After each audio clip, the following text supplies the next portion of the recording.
Yo, what is good, YouTube? Krishan checking back in with another video. Let's start today's video off with the Persian Wolf Hadi Choopan. The update on the left is from 16 weeks out and the update on the right is from about 10 weeks out. And looking at these updates, it looks like Hadi's conditioning has dramatically changed in the past 6 weeks.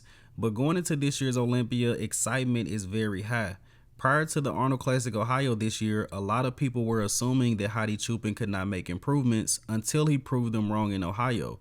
Now, going into this year's O, the biggest question surrounding Hadi is, can he replicate or improve on what he brought earlier this year? Now, keep in mind, this is going to be Hadi's third show of the year, but he did take a little bit of time off following the Arnold Classic UK to let the body rest before getting ready to prep for this year's Olympia. And I'm not picking a side yet as far as Hadi or Derek going into this year's O, but it would be a great storyline if Hadi came back and won the title this year.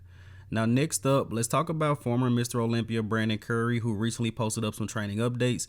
And some people were still wondering if Brandon was going to do the Mr. Olympia. He said at about 10 weeks out, his body is responding very well. So I would say he is 100% confirmed for this year's O. Now, what are expectations for the former Mr. Olympia?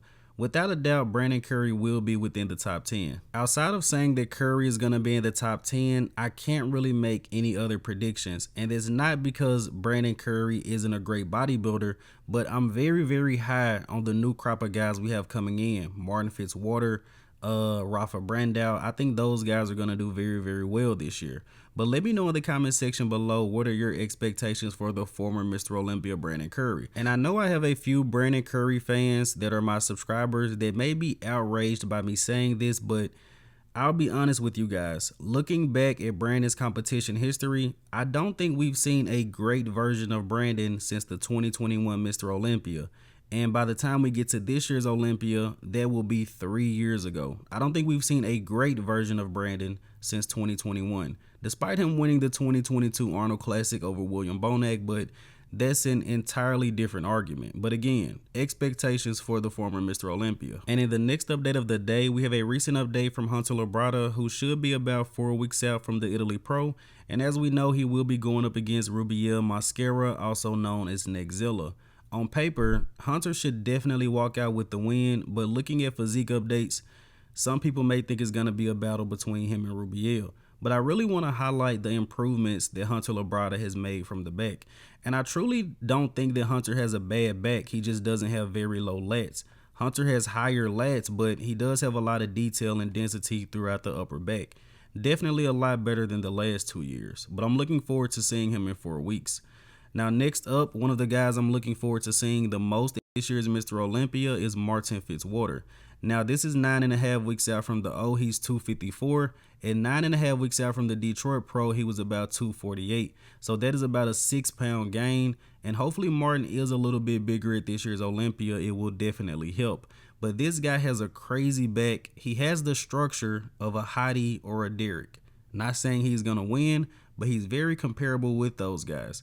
I'll be honest with you guys, between Martin and Rafa Brandao, I'm hoping one of those guys breaks into the top 6. I may not predict that to happen, but I'm hoping that it does. And next up, we have a recent update from the butcher Brett Wilkin. I've heard rumors that Brett is going to do the Legion Sports Fest to qualify for next year's O, which would be a great idea. But I've said this in all of the recent updates of Brett. I think it's possible that Brett is at his all-time best. And remember, guys, he's working with Matt Jansen, a very, very good coach. And I say it's a good idea that Brett does a show to qualify for next year, because I still think he's going to need some more time to make more improvements. Let's not forget that Brett took a little bit of time off. He had a child. He also wanted to focus on health.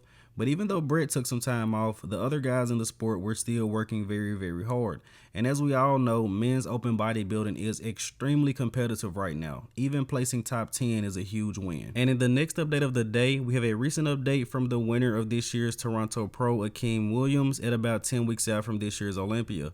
Between the Arnold Classic and Toronto, Akim has really had some great showings this year with Chris Aceto. And going into this year's O, I really want this guy to do well. He's somewhat revived his physique. Akim doesn't have the best back, as we all know, but he's still a mass monster. Very impressive from the front and from the side, as long as he brings his conditioning. How do you guys think Akim is going to do?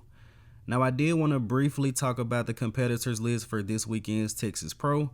As we all know, the man, the myth, the Mona Lisa, Andrew Jack is in the lineup, and this is going to be his show to lose. I really wish this show was a little bit more stacked. I wish that Hunter went for the Texas Pro instead of Italy, because Hunter has never won the Texas Pro. But just a couple of names I'm going to throw out at you guys that are probably going to make up the top 5. We have Louis Bree, who is coming off a top 5 placing last week. We have Nate Epler. We have Dorian Haywood. We have Jordan Hutchinson. And we have Anthony Gale. I believe those guys, including Andrew Jack, are probably going to make up your top 6 at the Texas Pro. And let's go ahead and wrap up today's video here with the archive of the day. You guys let me know in the comment section below, what year was this photo taken? And of course, this is my favorite Olympia champion of all time. I can say he's the second best bodybuilder of all time, but still my favorite Olympia champion. But that's going to be the video for today, you guys. I hope you did indeed enjoy it. If you haven't done so already, be sure to like the video and subscribe to the channel. I'm Krishan from Go Fitness, and that's it. I'm out.